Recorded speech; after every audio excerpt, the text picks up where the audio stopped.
এয়া হ'ল BTC পৰিষদৰ এটা মডেল BTC গঠন কৰাৰ এটা নমুনা চাওক আজি নিউজ 24 বদলেনে আপোনালোকক দেখাবৰ কাৰণে মই ওদালগুৰি জিলাৰ ভেৰগাঁও সাব ডিভিজনৰ অন্তৰ্গত মহিলাপাৰা গাঁওখনৰ যি সাব ডিভিজনৰ যি ষ্টেডিয়াম আছিলে সেই ষ্টেডিয়ামত উপস্থিত হৈছিল ইয়া চাওক এখন হ'ল ভেৰগাঁও সাব ডিভিজনৰ অন্তৰ্গত এখন মহিলাপাৰা গাঁৱৰ এখন মিনি ষ্টেডিয়াম আৰু সেই মিনি ষ্টেডিয়াম যেতিয়া BTC পৰিষদ গঠন হৈছিলে সেই BTC পৰিষদ গঠনৰ পৰাই ইয়াতে বহুখিনি 2 কোটি টকা অনুমোদন দি পালে ইয়াৰ সম্পূৰ্ণ নিৰ্মাণৰ কাৰ্য চলিব লাগিছিল কিন্তু আজি দেখিছোঁ ইয়াৰ নিৰ্মাণৰ কাৰ্য আধৰুৱা হৈ আছে সেয়েহে এই নিৰ্মাণৰ যিটো কাৰ্য সেই নিৰ্মাণৰ কাৰ্য আধৰুৱা হৈ থকা সত্ত্বেও আজি BTC চৰকাৰে ইয়াৰ ব্যৱস্থা কোনো পদক্ষেপ লোৱা দেখা নাই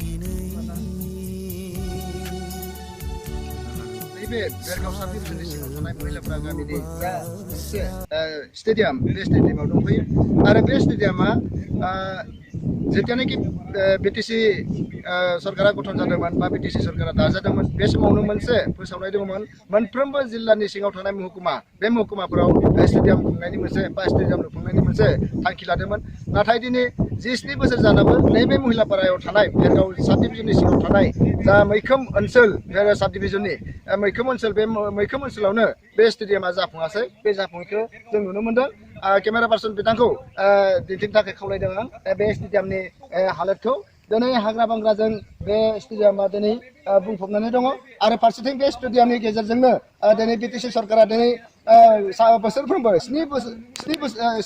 17 बोसोर जालांबाय आरो बे 17 बोसोर जानायनि गेजेरजोंनो बिथांमोना दिनै मासे जार्सि गायनि महराव बेखौ लाखिदों होननानै रायजो राजाफोरा जोंनि गेजेराव फोरमायदों आरो फारसेथिंहाय बे स्टेडियामनि गेजेरजोंनो बिथांमोना बे स्टेडियाम लुफुंनोथ' हायाखैनो फारसेथिं बेवहाय गले गले सरकारनिफ्राय BTC सरकारनिफ्राय गोबां रां लाबोनानै बोसोरफ्रोमबो जाफ्लेनायखौ जों नुनो मोन्दों होननानै रायजो राजाफोरा फोरमायदों दा रायजो राजा नोंथांमोन दिनैनि नैबे सरकारा मावफुंनांगौनि खामानियाव बिथांमोना माने बेर्थ जादों बा बिथांमोना मावफुंनो हायाखै बेखौ जों नुदों दा नैबे भेरगाव डिभिजननि सिङाव थानाय महिलापारानि मोनसे स्टेडियाम आरो बे स्टेडियामनि हालोदा बेबायदि जानानै दङ हाग्रा बंग्राजों बुंफबनाय आरो माखासे जिबौफोरासो हाबना दङ बेयाव जाय बुस्थुआ हाबना थानांगौमोन जाय स्टेडियामाव गेलेग्रा आगजुफोरा थानांगौमोन बे गेलेग्रा आगजुफोरा दिनै बे स्टेडियामाव नुनो मोनाखै बेनि सोलायै बेयावहाय जिबौ मोसौ आरो मानसिनि खि आरो एथिं गोबोरखि बेफोरबायदि जिनिसआव बुंफबना दङ आरो माखासे दरजा बायदिसिना बायला बायसि जानानै दङ बेखौ नुनो मोननाय जादों रायजोफोरा मोनसे खुंथायनि गोहो 17 बोसोर जालांबाय बे 17 बोसोराव बेबायदि जाना थानाया जोंनि थाखाय दुखुनांथावना होननानै बड'लेण्ड निउजनिफ्राय বিশেষকৈ মানে অবাধ মানে হাৰত মানে দুৰ্নীতি হৈ আছে কি ক'ব এতিয়া এটাই কথা ক'ব লাগিব যে হাগ্ৰামৰ নেতৃত্বত যি BPF চৰকাৰ এই BPF চৰকাৰ গঠন হোৱাৰ পিছৰে পৰা ওদালগুৰি জিলাৰ ভেৰগাঁও এটা মহকুমা স্থাপন হ'ল আৰু ইয়াত ভেৰগাঁও মহকুমা স্থাপন হোৱাৰ পিছত আমি আশা কৰিছিলোঁ ভেৰগাঁৱৰ বাকী ৰাইজে আশা কৰিছিল যে ইয়াত ডাঙৰ ডাঙৰ অনুষ্ঠানবিলাক অনুষ্ঠিত হ'ব গঠন হ'ব আৰু তাত আমাৰ ৰাইজে বহুত মানে সুবিধা পাব কিন্তু দেখা গ'ল অনুষ্ঠান পতাৰ নামত ডাঙৰ ডাঙৰ কৰোৰ টকাৰ স্কিম আনি পেলাই কোনো এটা স্কিম ইয়াত ছাকচেছ নহ'ল আজি 2005 চনৰ পিছত যিবিলাক অনুষ্ঠান ইয়াতে সাব ডিভিজন হেডকোৱাৰ্টাৰ হোৱাৰ পিছত যিবিলাক অনুষ্ঠান গঢ়ি উঠিলে আজিলৈকে কোনো এটা বিল্ডিং অফিচ মানে ফুলফিল নহ'ল নগৰ পানী যোগান আঁচনি 2-4 কোটি টকাৰ মানে নগৰ পানী যোগান আঁচনি আছিল সেইটো ফ্লপ হ'ল কোনো আজিলৈকে এটোপাল পানী খাব নোৱাৰিলে বৰঞ্চ তাৰ এগেইনষ্টে ডিপাৰ্টমেণ্টে এইটো পানী খাব নোৱাৰে বুলি ডকুমেণ্টছ দি থৈ গ'ল 2 কোটি টকাৰ এটা ষ্টেডিয়াম গঠন হ'ল আজিলৈকে তাত এটা ফুটবল খেলিব পৰা অৱস্থা নহ'ল তো আৰু সেই তেনেকুৱা ধৰণৰ বহুত ডাঙৰ ডাঙৰ SGP অফিচ থাকিল আজিলৈকে SGP থাকিব পৰা ব্যৱস্থা নহ'ল আজি সাব ডিভিজন হেডকোৱাৰ্টাৰত এটা আমাৰ হেৰি আহিলে পলিটেকনিক গঠন হ'ল যোৱা 2017-18 ক্লাছ হ'ব লগা কথা আছিল আজিলৈকে বিল্ডিং কমপ্লিট নহ'ল এইবিলাখন কি হ'ল মানে ঠিকাদাৰৰ লগত পেগ হৈ পেলাই আমাৰ জনপ্ৰতিনিধিসকলে BPFৰ লিডাৰসকলে তেওঁলোকে কমিশ্যন ৰাজ চলাই পেলাই কোনো এটা অনুষ্ঠান ছাকচেছ কৰিব নোৱাৰিলে তো আমাৰ ইয়াতে ইমান ধুনীয়া ধুনীয়া বিল্ডিং আছে ভেৰগাঁৱৰ সাব ডিভিজনৰ আণ্ডাৰ মডেল হস্পিটেল এখন গঠিত হ'ল তাত এজন ডক্টৰ আজিলৈকে তেওঁলোকে ফুলফিল কৰিব নোৱাৰিলে তো এনেকুৱা ধৰণৰ বহুত উদাহৰণ আছে ৰাস্তা ঘাটৰ পদূলিৰ কথা আছে তো এনেকুৱা ধৰণৰ দুৰ্নীতি ভ্ৰষ্টাচাৰেৰে জৰ্জৰিত হৈ পেলাই আমাৰ এই ভেৰগাঁও অঞ্চলৰ যিমান ৰাইজ আছে ৰাইজে ভুক্তভোগী হৈছে প্ৰায় 90% মানুহ আজি ভুক্তভোগী যিসকল তেওঁলোকৰ বিষয়ববীয়া আছে, তেওঁলোকৰ মানে নেতাপালি নেতা আছে, তেওঁলোকে যি অলপ পাইছে 10% মানুহে, তাৰ বাহিৰে আমাৰ ইয়াত থকা বিভিন্ন জাতি জনগোষ্ঠীৰ যিটো আশা আকাংক্ষা সম্পূৰ্ণভাৱে স্পইল হৈ গৈছে। ৰাইজে ইয়াৰ প্ৰত্যুত্তৰ দিবৰ কাৰণে কেনেকুৱা ৰাইজে ইয়াৰ প্ৰত্যুত্তৰ দিলে আজি মানে ভেৰগাঁও অঞ্চলত বিভিন্ন জাতি জনগোষ্ঠী এক হৈ পেলাই তেওঁলোকক প্ৰত্যুত্তৰ দিবৰ কাৰণে সাজু হৈ উঠিছে। আজি আপোনালোকে অহা 4 তাৰিখৰ যিটো মানে ভোট কাউন্সিল যিটো ইলেকশ্যন হ'ব, তাত ৰাইজে প্ৰত্যুত্তৰ দিবলৈ সাজু হৈছে। হাজাৰ হাজাৰ লোক আমাৰ লগত আহিছে, বিভিন্ন জাতি জনগোষ্ঠী, বিভিন্ন দল সংগঠনৰ মানুহ আমাৰ লগত একত্ৰিত হৈছে। আনকি BPFৰ বিভিন্ন পদবীত থকা লোকসকলে আমাৰ লগত UPPLত যোগ হৈছে আৰু ইয়াৰ এটা সুব্যৱস্থা বিচাৰি পেলাই মানুহে হাহাকাৰ হৈ আছে যে সেইকাৰণে UPPLৰ ধৰণৰ এটা নিষ্ঠাবান দলক তেওঁলোকে আঁকোৱালি লৈছে। ইয়াত আপচুও জড়িত হৈ আছে, আপচুৱে সহায় কৰিছে, আপচুৱে মানে এই ইলেকশ্যনত তেওঁলোকে আমাক সহায় কৰিছে UPPL দলক। তো ইয়াত বিভিন্ন জাতি জনগোষ্ঠীৰ যিটো আশা আকাংক্ষা সেইটো পূৰণ কৰিবৰ কাৰণে UPPL দল বদ্ধপৰিকৰ। প্ৰমোদ বড়ো ছাৰৰ নেতৃত্বত যি দল গঠন হ'বলৈ গৈ আছে, যি মানে চৰকাৰ গঠন হ'বলৈ গৈ আছে, ইয়াত সকলোৰে আস্থা আৰু আশা মানে জড়িত হৈ আছে।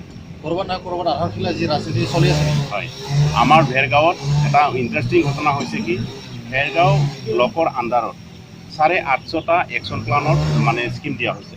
ৰাইজে এপ্লিকেশ্যন কৰিছে আৰু সেইটো মানে একশ্যন প্লেন হিচাপে তেওঁলোকে তাতে লিষ্টেড কৰি থৈ দিছে ব্লকৰ হেৰিত। সেই 850টা একশ্যন প্লেনৰ এগেইনষ্টে আজি আমাৰ এই পৰিষদীয় সমষ্টিৰ MCLA ডেপুটি স্পীকাৰ নেৰচেন বড়োদেৱে ফাউণ্ডেশ্যন লেট কৰি পেলাই আধাৰশিলা স্থাপন কৰি পেলাই ফিটা কাটিবলৈ লৈছে। 850টা যি ফাউণ্ডেশ্যন লেট হৈছে, সেই 850টাৰ এগেইনষ্টে তেওঁ 10জন মানুহক এংগেজ কৰিছে। তো তাতে কোনো ধৰণৰ পইচা চেংচন হোৱা নাই। সেইদিনাখন আমি BDOক মাতি পেলাই ক'লোঁ যে আপোনাৰ এই কাম এই ব্লকৰ আণ্ডাৰত কিহৰ ফিটা কাটা মানে আৰম্ভ হৈছে। তেতিয়া BDOৱে ক'লে বোলে এইটোতো একচুৱেলি পইচা চেংচন হোৱা নাই আৰু তাৰোপৰি এইটো এটা একশ্যন প্লেনৰহে লিষ্ট হয় আৰু সেই একশ্যন প্লেনৰ লিষ্টখনকে লৈ পেলাই তেওঁলোকে আধাৰশিলা স্থাপন কৰিছে। আধাৰশিলা স্থাপন কৰিব পাৰে, কিন্তু এইটো বস্তু মানে চেংচন হোৱা নাই, পইচা অহা নাই। পইচা আহিলে যি অলপ আহে সেইটো প্ৰায়ৰিটি লিষ্টত সেই একশ্যন প্লেনৰ পৰা চিলেকশ্যন হ'ব, চিলেকশ্যন হোৱাৰ পৰা চেংচন হোৱাৰ পিছতহে সেইটো পইচাটো মানে পিছত হেৰি কৰা হ'ব। যিহেতু যোৱাকালি অধিসূচনা জাৰি হৈ গ'ল, অধিসূচনা জাৰি কৰাৰ পিছত আজি BTC গভৰ্ণমেণ্ট ভংগ হৈ গ'ল। ভংগ মানে সম্পূৰ্ণ মানে চৰকাৰখনে ধ্বংস হৈ গ'ল আৰু আজিৰ পৰা তেওঁলোকে মূৰ দাঙি উঠিব নোৱাৰে। তো আমি ভেৰগাঁও ৰাইজৰ যিটো আশা আকাংক্ষা ভৱিষ্যতে UPPL দলে পূৰণ কৰিব বুলি আমি নিশ্চয় আশাবাদী। সূতা কুম্বলৰ ৰাজনীতি চলিছে। এতিয়া ইয়াতে সূতা কুম্বলৰ ৰাজনীতি চলিছে। সৌহিতাখনৰ মানে টিং বিলাইছে, সূতা কুম্বল বিলাইছে। মানুহৰ এতিয়াতো MCLAৰ ঘৰত গ'লে চেল্ফ হেল্প গ্ৰুপবিলাকক মানে হাজাৰ হাজাৰ টকা দিয়ে, 10,000 5,000 টকা দি পেলাই খালি ভোট কিনি পেলাই তেওঁলোকে ভোট জিকাৰ চিন্তা কৰিছে। কিন্তু ৰাইজে আপোনালোকে আচৰিত ভাবিব, ইয়াৰ ৰাইজে আজি পইচা ল'লেও তেওঁলোকে ভোট দি দিওঁ বুলি পেলাই কৈছে। এটা ভাল পৰিৱৰ্তন তেওঁলোকে বিচাৰিছে। তেওঁলোকে হাগ্ৰামাৰ নেতৃত্বত থকা BPFৰ পইচাটো তেওঁলোকে পকেটত ল'ব বিচৰা নাই, তেওঁলোকক কৰ্মসংস্থাপন বিচাৰি পেলাই তেওঁলোকৰ এখন ঘৰ গঠন কৰিবৰ কাৰণে, এখন সুস্থ সমাজ গঠন কৰিবলৈ তেওঁলোকে আগুৱাই আছে ৰাইজে। এই ভ্ৰষ্টাচাৰী লিডাৰবিলাকৰ বিৰুদ্ধে আপোনালোকে চৰকাৰ আহিলে কেনেকুৱা? ইয়াৰ পিছত এটা স্পষ্ট কথা, আজি 8 তাৰিখে যেতিয়া ৰিজাল্ট আউট হ'ব, 10-15 তাৰিখৰ পৰা আমাৰ নতুন চৰকাৰ গঠন হ'ব, হয়তো 20 তাৰিখ মানত হাগ্ৰামা জেলত যাব লাগিব। এইটো খাটাং কথা। কেগৰ ৰিপৰ্টৰ বিষয়ে কি ক'ব? কেগৰ ৰিপৰ্ট আপোনালোকে প্ৰতিবেদনবিলাক চালে আচৰিত ভাবিব যে কোনো এটা ডিপাৰ্টমেণ্টত তেওঁলোকৰ কোনো অকে নাই, চব মানে দুৰ্নীতি ভ্ৰষ্টাচাৰেৰে জৰ্জৰিত। আজি আপোনালোকে শুনি পেলাই আচৰিত ভাবিব যে BTED অঞ্চলত হাগ্ৰামাৰ নেতৃত্বত থকা BPF গভৰ্ণমেণ্টখনৰ যিটো লাইবিলিটি 3,500 কোটি লাইবিলিটি আছে, ইয়াৰ বুজাটো আমি BTEDৰ ৰাইজে গ্ৰহণ কৰিব লগা হৈছে। অত্যন্ত দুখৰ কথা, আজিৰ তাৰিখত এজন বাচ্চা জন্ম হ'লে 1 লাখ টকাকৈ আমি ধাৰ বহন কৰিব লগা হৈছে। সেই কথাটোৰ কাৰণে তেওঁ এই লাইবিলিটিখিনি মানে পূৰণ কৰিব যিহেতু নোৱাৰিব আৰু আমাৰ চৰকাৰ গঠন হোৱাৰ লগে লগে তেওঁ জেলত যাব লাগিব। ভ্ৰষ্টাচাৰী হাগ্ৰামা মহিলাৰ শাসন শেষ হ'বনে? নিশ্চয় চেঞ্জ হ'ব, সেইটো 100% চিয়'ৰ। এইবাৰ তেওঁলোকে 2টা বা 3টা চিট লৈ পেলাই থাকিব লাগিব। বাছ হাগ্ৰামা নিজে হাৰিব, সেইটো খাটাং। শংকিত হৈছে নেকি ক'ৰবাত? 100% শংকিত। আমিতো শুনা পালে দেখা পোৱা নাই, কিন্তু শুনা পাই আহিছোঁ যে তেওঁ মানে গিঞ্জি চলা উলি পেলাই টাউনে টাউনে খোজকাঢ়ি ঘূৰি ফুৰে। এইটো এনেকুৱা এটা অৱস্থা আমি মানে শুনিবলৈ পাইছোঁ।